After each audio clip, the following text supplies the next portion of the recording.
I want you to understand the geography of a land. Have a look on Mount of Olives. Do you see Mount of Olives on the other side? Yes? Do you see the Garden of Gethsemane around the corner, right below the golden domes right there? Do you see the valley between us and the Muslim village and the Arab village, right? It's called the Kidron Valley. This is the Kidron Valley. It's called the Kidron mentioned so many times. It's mentioned in the context that Jesus was walking from the temple of Jerusalem via the Kidron Valley to the Mount of Olives. Do you see how it works? Good. A third thing that I want to show you. Do you see the temple? Mount. Do you see the mosque today, the gray dome right there? Do you see the mosque right there? So people ascend to the house of the Lord. Physically and more important, spiritually, Emmanuel, you're right. Physically and spiritually, people ascend to the house of the Lord. One thing. And let's open the Bible. Seeing the geography of a land. Have a look where I'm pointing behind this tree. You see a tower, a white tower to the left side, to the left of the wall. This is Mount Zion, outside of a city wall, right? Let's open the Bible, Psalms 1 to 5. Psalms 1 to 5. Who would like to share it with us? Psalms 1 to 5? 1 to 5. 1 to 5, yes. 1 to 5. Yes. Yes. Psalm 125. Psalm 125. Yes. 1 to 25. 1 to 5. 1 to 5. Psalm 125. Exactly. Oh, okay. Those who trust in the Lord are like Mount Zion, Verse 1. which cannot be moved, but abides forever. As the mountains surround Jerusalem. Hold on. Stop here. This is what King David wrote the book of Psalms, right? Yes. Stand here. This was his city of David. Do you see how the mountains surround Jerusalem all around us? Abra, do you see it? Elias, do you see it? Buja, yes, sister, do you see it, right? Yes, let's continue.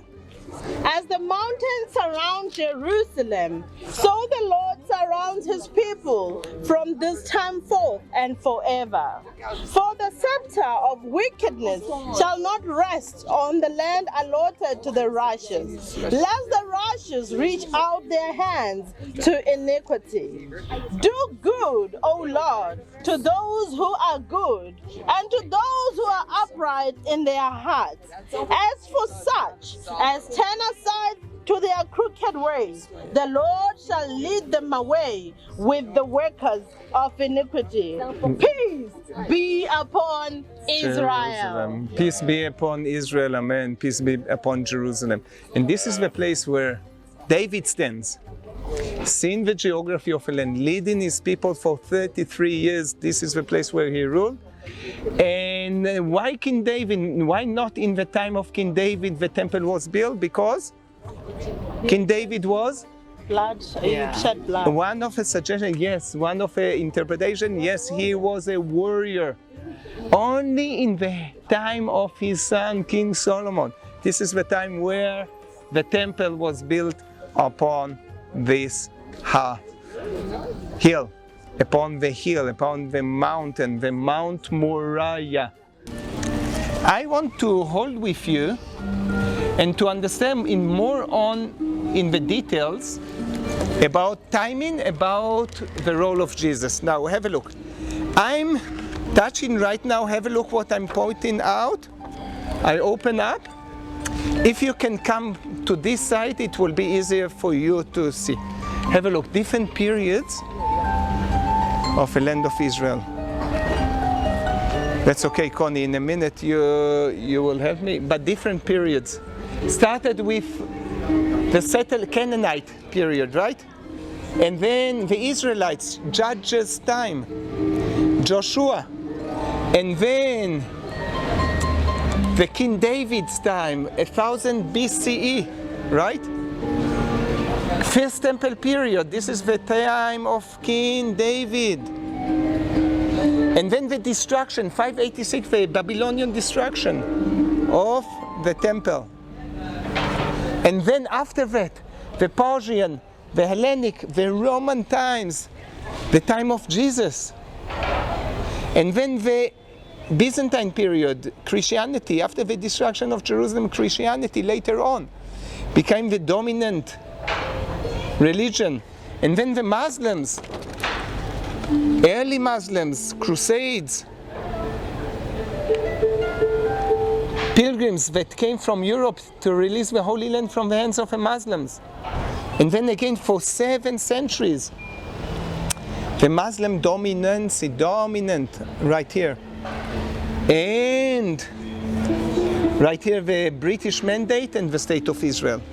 Be familiar with this. Not less important is the timing, more important is understand that it's dissected to levels upon levels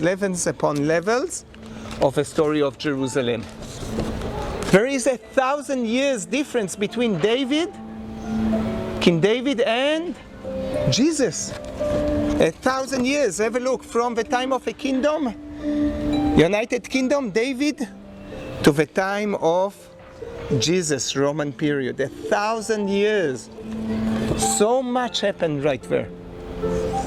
And I want to ask you, we read about David, about the ability of David.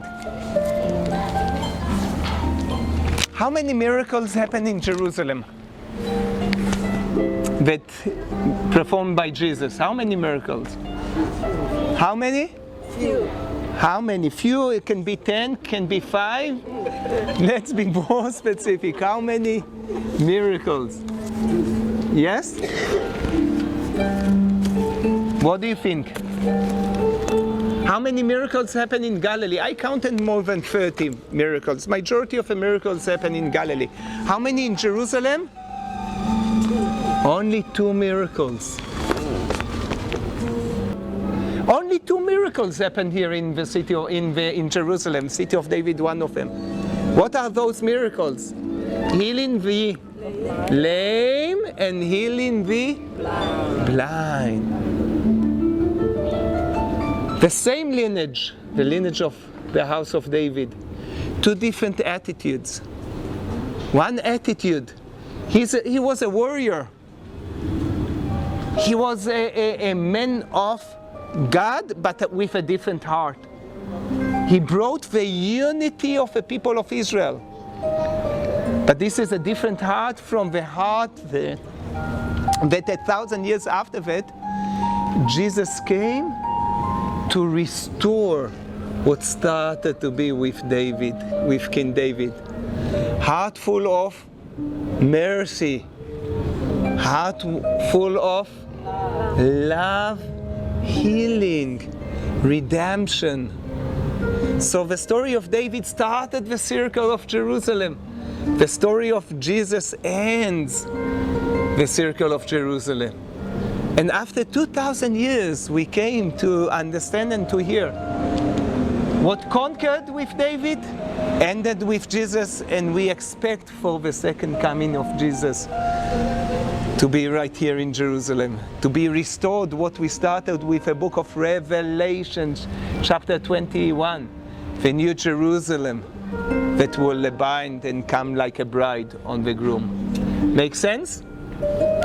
Are we okay? Is it clear, the message, the bottom line?